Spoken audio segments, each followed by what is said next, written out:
3:30 থেকে প্রচণ্ড বৃষ্টি ও ঝড়ো বাতাস শুরু হয়েছে এবং যানজটের সৃষ্টি হয়েছে।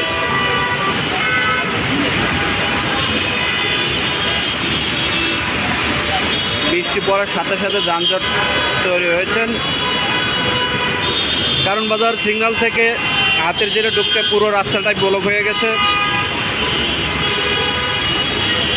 শাহবাগ থেকে কারণ বাজার সিগন্যাল স্বাভাবিকভাবে চলছে এবং পান্থপথ সিগন্যাল থেকে কারণ বাজার সিগন্যাল পুরোটাই ব্লক হয়ে গেছে। প্রচণ্ড বৃষ্টির কারণে ঢাকায় যানজট সৃষ্টি হয়েছে, যাতে সাধারণ মানুষ বিভিন্ন স্থানে আশ্রয় নিয়েছেন, যেমন মেট্রো রেল আশেপাশে যে বিল্ডিংগুলো আছে এখানে অবস্থান করছেন, বৃষ্টির কারণে বের হতে পারছেন না। নতুন বছরে নতুন বছরে বৃষ্টি নেমেছে।